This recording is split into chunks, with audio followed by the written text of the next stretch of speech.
All right, so WrestleMania 42 is in the books, and wow, this was a very interesting event, wasn't it, huh? A lot of things went down. I'm going to give my full review on both night one and night two. I would have given my review for night one yesterday, but I had work, so I didn't really have the time to try and do it or sit down here and try and talk about it. So I decided to just watch both nights so I can talk about it the next day, which of course is today. So yeah, let's get to night one, which right now I know a lot of fans are pretty much just crapping on it, but I'll give my review because this is my video and I do what I want. This is my opinion, so this is how I feel about it. So we kick off the show with a six-man tag team match. It's the Usos and LA Knight versus The Vision, Logan Paul, Austin Theory, and I Show Speed. See, my biggest issue with this match is pretty much the main issue that I had with pretty much the entirety of night one's card, except for a few matches, where the matches felt very short. And I felt like it didn't really kick to the next gear, especially for Speed, because I was actually looking forward to what he was going to do, but he didn't really do much in this match. I feel like he really only did, like, in the match in general, so, like, the match before, like when the bell rang and after the bell rang, I felt like he mostly just did, like, a moonsault, and that's about it. He mostly didn't do anything else. It was mostly just the Usos and LA Knight versus the Vision. Then you have this one moment at the end of the match where Speed accidentally, I'm pretty sure he tackled LA Knight straight into Logan Paul, and Austin Theory was pissed about it. He was yelling at Speed, and it led to LA Knight hitting Theory with the BFT to win the match. So the Usos and LA Knight won in a very anticlimactic ending to what I thought was an okay, but okay ending, like, or okay match. I don't know. I felt very indifferent about it. Like, I felt like there was so much they could have done to try and make this a pretty fun six-man tag, even though I feel like I'm starting to just get tired of, like, the trios matches in both WWE and AEW, because they kind of draw them out and make them kind of long or kind of boring, especially in AEW. They'd be doing them every single week, and I just get sick and tired of it. But the end of the match was fun. Speed was able to hit that splash to Logan Paul from the top rope, and my God, Speed, he's athletic as hell. He literally jumped. Like, you can see the height that he had. He had to be like 15 feet in the air. I'm definitely giving Speed credit for that. I feel like, again, as much as I really wanted him to do so much in the match, I'm glad that he got his WrestleMania moment at the end, so I'll give him credit for that. Next up, we had Jacob Fatu versus Drew McIntyre in an unsanctioned match. This match was fun, but I feel like could have also done a lot more. They definitely brought the extreme in terms of like what they're able to try and do, but it was pretty much your typical match, like with the tables and like the chairs, candlesticks, and all that, and yeah, even the toolbox. Which I do like that they had a callback to the Hell in a Cell match that Drew McIntyre had. Like, that was a good reference, because obviously, of course, he was busted open from the toolbox by CM Punk on accident because he wasn't supposed to be busted open. But when he got hit by it, he was gushing in blood. So I'm glad that WWE did that. That was very smart by them.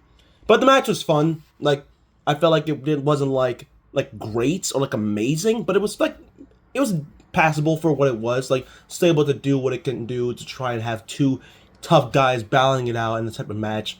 But I definitely felt like if you wanted to try and make it feel more unsanctioned, you could have done like probably bring in thumbtacks. Like, yeah, I know thumbtacks are banned, but like, it would have been very cool to see that, or maybe even barbed wire. Like, try and make it feel like the Kevin Owens and Sami Zayn unsanctioned match. Like, I don't know, just try and do something bigger to make me feel like these two are trying to kill each other, and that it feels so restricted that WWE cannot control them no matter what.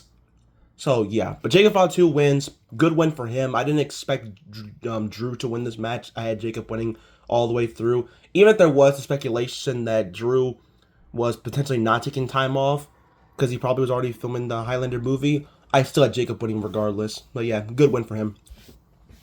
Next, you had the Fatal 4-Way match for the women's tag team titles. Irresistible Forces defend the championships against Charlotte Flair and Alexa Bliss, Bayley and Lyra Valkyria, and the Bella Twins. Well, it was supposed to be. It was supposed to be Brie and Nikki, but Nikki was injured and could not compete. But we did get a surprise, and it was returning Paige. Yeah, I know. I could have made a video about it on Friday about her potentially coming back, but I didn't because I need to see it to believe it. But she's here, and honestly, I'm glad she's back. I felt like her AEW run was mostly mildly disappointing. Despite her even winning the women's championship, she had a really nothing run, and she only really got it because she was in her home country. So, and she was mostly just kind of blank. I felt like the biggest issue was seeing her wrestle, and kind of the same with CM Punk as well. They didn't really fit the AEW vibe or the lifestyle in their in-ring performances, while they fit perfectly much better in WWE. And I could tell just from Paige Wrestling that in-ring wise, she fits better in WWE than AEW. But as for the match itself, it was decent. It was okay. Brie and Paige won. As much as I really wanted Bayley and Lyra to win, I understand why they gave it to Brie and Paige. Like, it was Paige's returning match. You want to try and give her a feel-good moment. I don't expect them to hold the titles for that long. They probably could drop it tonight on Raw. But good for them. Next, we have Becky Lynch versus AJ Lee for the Women's Intercontinental Championship. And again, like, the biggest issue with this is kind of the same with the Usos, the six-man tag team match with the Usos, LA Knight versus the Vision and Speed, and even the women's tag team title match. It was just too short. Like, each women's match, I'm going to get to the next one that's on here in a little bit, were all very short matches, and they're all so short that it let the ads drag out so long, and that was my biggest gripe with this show, is the ads were so annoying and so egregious to get through. You had 7 matches, but so little wrestling and so much more ads. It was ridiculous. And I feel like that took away a lot from certain type of matches. It definitely took away from Becky and AJ Lee for me. Not just because of the fact that the storyline was dragging for so long, but also because the match itself was nothing really special out of the ordinary from what I've seen these two do. And also because, like, the crowd was so deflated, not just from, like, the ads and the fact that they took so many breaks. It was also from, like, the entire night. It felt like the only time they really tried lived up was, like, for Paige's return and even the main event. But even then, that main event had issues as well. But yeah, Becky won the title. I don't really have much to say about this match. It was just okay, I guess. Next, we had Gunther versus Seth Rollins, which was easily the match of the night. Like I knew it was going to be for night one. These two, like, two of the best going at it today. There's nothing much you can try and tell me to make me feel like this was going to be terrible. This was going to be great. Not much of a story at all, but what they did in the span of 2 weeks made me care about this match a hell of a lot more than most of the other matches that were on this card. Well, building up to it at least. But yeah, great match. Braun came back and he speared the hell out of Seth Rollins. Glad Braun Breaker's back. That's my guy. He's been my guy since NXT. I'm glad to see him finally return from after the hernia injury. Even though I feel like he could have possibly just had the match against Seth Rollins. It's understandable why. A hernia injury is really risky and can take a while to try and recover from. But yeah, Gunther won by making Seth pass out. And then Braun Breaker came back and hit Seth with a honestly really terrible spear. But you could pretty much tell from the look on his face and also from the memes that he was tired. He was running for his life down the ramp just to try and spear Seth Rollins. But yeah, they're definitely going to face off at most likely Backlash. Good win for Gunther. And this definitely is going to lead to, well, I was hoping would lead to him and Brock Lesnar, but we'll get to Oba and Brock in just a bit as well. Just clear out the rest of night one. Next, we had Liv Morgan versus Stephanie Vaquer for the Women's World Championship. This was my favorite build-up heading into Mania, and sadly, this was to me the worst match of the entire Mania, in my opinion, personally. Like, it sucks. It absolutely sucks that I say that. Because as much as I love this build-up, this match did not deliver. Not because the two women were just, like, having an off day. It's because it was so damn short. Like most of the other matches that are on here. Like, seriously, Gunther and Seth was 17 minutes and 52 seconds. While the other matches were, like, 8 minutes, 7 minutes. And then Liv and Stephanie is only 6 minutes. The shortest match of the entire card. And I mean from both night one and, well, actually, the shortest match on night one. I was going to say the shortest match of, like, the entire show, but obviously Oba and Brock was shorter. But, like, this match, honestly, I'm so heartbroken just from saying this. Just you guys can hear me. Just pretty much trying to speak or trying to say something about this match that's actually memorable, but really all I can remember is Judgment Day getting involved and then Liv won the title. despite how talented these two are, this was just a very off day for them. And I also read the report that the only reason why it was short is because of the concussion protocol with Liv Morgan, which I can understand why they tried to do that to make it to where Liv and Stephanie were more safe. But if that was the point, then Liv honestly probably shouldn't have competed that night, and you could have had someone replace her. Because, man, I expected these two to go out and have a all-out brawl, and it just did not live up to expectations. So, yeah. And then we get to the main event. Cody Rhodes versus Randy Orton for the undisputed WWE Championship with Pat McAfee involved in his corner. This main event is very, very divisive because there are certain people that actually really like this main event, and there are also people that hate this main event. I am in the minority, but I'm kind of in the middle as well. Because when I look at this match, on paper, and I even said it in my predictions video, the match looks like it should deliver because it's Cody and Randy. It's just the storyline heading into this was god-awful with the whole Pat McAfee involvement that was unnecessary. As for the match itself, it was kind of confusing to watch because Cody Rhodes is doing a lot of heel tactics, which, yes, building up to Mania, and even you could say for what he did when he had this segment with Stephanie McMahon, that Stephanie told Cody to try and amp himself up and try and be more dangerous, because if he was just going to be the good old lucky white meat babyface, he wouldn't beat Randy Orton. And you could tell during the match he did listen to Stephanie's advice.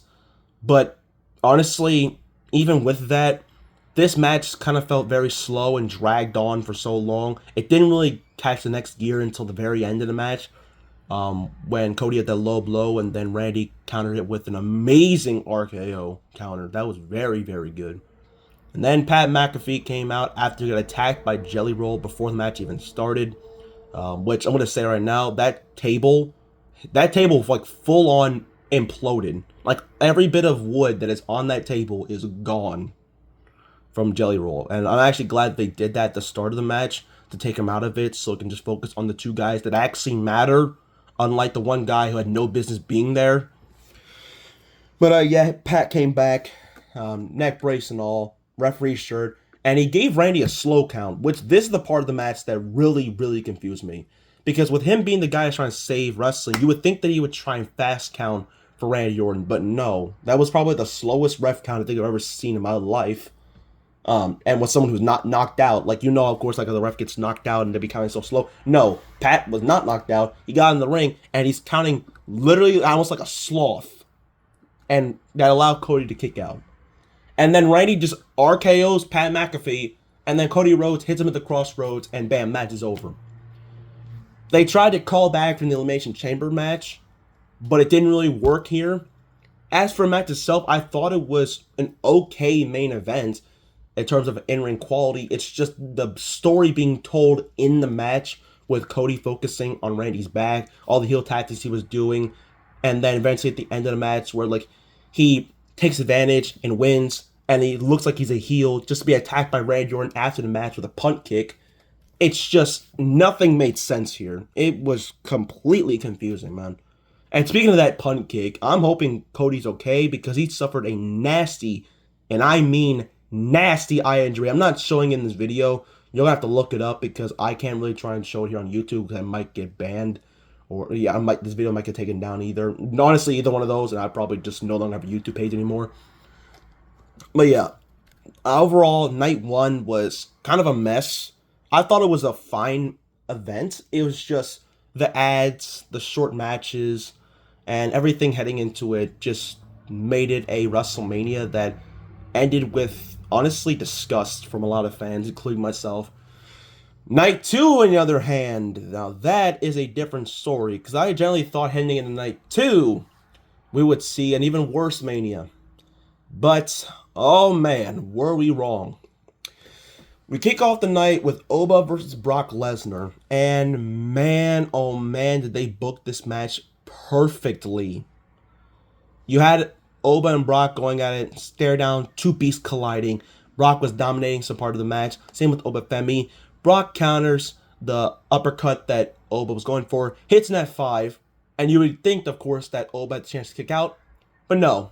Oba instantly got back up, hit a choke slam, and then hit the fall from grace. 1, 2, 3. Absolutely perfection. This match did exactly what it needed to do. It was short, but it was perfect because it's exactly what needed to happen. You needed Oba to be showcased very well in dominant fashion and for him to beat Brock Lesnar, and it was perfectly executed. So I give WWE so much credit for that. But you know what shocked me the most? Not just the fact that Oba beat Brock, because I was so worried that they were actually going to have Brock win. It's the fact that it looks like, even though Paul Heyman said it doesn't happen, or didn't happen, sorry, that Brock is now retired. He took off the boots, took off the gloves, he left them in the ring, and then bam, he walked out of the ring with Paul Heyman, sad as all hell. And it looks like that's the end of Brock Lesnar.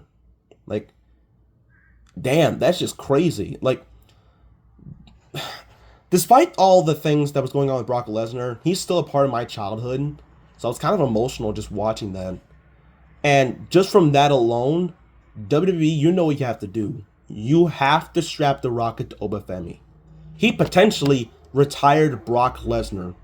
You gotta give it to him, man. You gotta do it. Like, there's no excuses to trying to fail his push. This is the opportunity to create a brand new star that will carry you to the future. So yeah, I'm glad that Oba won. And Brock, if this is eventually his last match, which I don't think it is, I think that they're going to have a story where Gunther could be pissed off at Paul Heyman, which will lead to Gunther and Brock at SummerSlam for, realistically, his last wrestling match. But yeah, no, I thought it was great. Next up, we had the ladder match for the Intercontinental Championship. Man, oh man, this is exactly what I needed. I love ladder matches. I said in my predictions that ladder matches are my all-time favorite matches, especially at WrestleMania. Like, I miss the Money Bank ladder matches. I miss the ladder matches that we had at WrestleMania 31 and 32. Those were just fantastic. And this year, they were able to live up to those ladder matches, which is how fantastic it was. You had 6 amazing talents in Penta, Javon Evans, Dragon Lee, Jaden McDonough, Rusev, and Rey Mysterio going at it, and they absolutely delivered. I gotta give my props to JD McDonough first before I try and go down the rest of the list. JD McDonough took some of the nastiest spots I've seen in the entire match, with the back body drop he took from the ladder and that Mexican destroyer that Penta delivered to him. Dear Lord, I thought JD died. I don't even know. Honestly, I don't even know if he's up on his feet right now after that. Like, that was nasty. But another one who really needs his praise is Javon Evans, man. I've said for years in Discord and to many of the people, Javon Evans is that guy. And they really, really got to capitalize on him. And I really wish he won the Intercontinental Championship last night. But Penta retained. He's still the Intercontinental Champion. It sucks, but I do think Javon will get that title eventually down the line. He might be the one who takes the title off of Penta. Maybe. I hope he will. But yeah, great win for Penta. Next up was Sami Zayn, gingerbread man, bitch ass, versus Trick Williams for the United States Championship with Little Yachty in his corner. And I thought this was the weakest match on night 2, but it wasn't bad. I thought it was decent. It definitely was one of the shorter matches next to Oba and Brock, but with Oba and Brock, it being short made a lot of sense. This one I felt like could have been a little bit longer, but at least it didn't have like the chance of like dragging out or feel like extremely, extremely short like the matches were on night 1. I do think Sami mostly dominated for most of the match, kind of feeling like a heel, making it feel like we were going to get a double turn, but that didn't really happen. And even then, even if they were going to do a double turn, like turning Sami heel, I don't care because I'm done with Sami Zayn and his character work. But yeah, Trick won with the Trick shot. I'm glad he won. Trick absolutely deserves this, and he's the new United States champion. Great win for him. I honestly think Little Yachty, as much as I was actually kind of crapping on him for most videos and even on Discord, I honestly think he's a good hype man. I don't think he should continue to be Trick's hype man because I think he's good on his own. But I think he's funny, and I think he did some decent stuff for WrestleMania. But realistically, Trick should just stay on his own because he's great when he's by himself. Next up, we had the Demon Finn Balor versus Dominic Mysterio. And heading into this match, I didn't really care much for it. Like, the rivalry quickly lost its steam. I felt like I had really no reason to try and be invested in what they were going to do until the moment I got off work when it was announced that it was going to be a street fight. And I was like, oh, okay. Now I'm intrigued. Now, as for a match itself, it kind of felt just like the unsanctioned match, but I still enjoyed it. I thought it was a pretty fun match. I felt like with how much history Dom and Finn Balor have, you definitely should have made a stipulation for this match. And I do think that be making a street fight was the right call. Um, but yeah, the Demon got the win. If they really had the Demon lose to Dom, then that would have been upsetting. That would have been just like his loss to Edge at WrestleMania 39. That would have been awful. But yeah, great win for him. Both had fire entrances. Dom truly felt like the king of the luchadors. And it's just great to see the Demon back and actually be used properly. I'm just hoping Finn Balor can now be used properly and actually be getting a push for a championship, maybe even potentially to the top of the main card, because seriously, his booking has been so inconsistent, and I want to see him potentially be world champion again. Next up, we had Jade Cargill versus Rhea Ripley for the Women's Championship in the co-main event. I said in my predictions that I did not give a single fuck about this match. I was predicting it to be the worst match of the entire weekend. But I will say, they proved me wrong.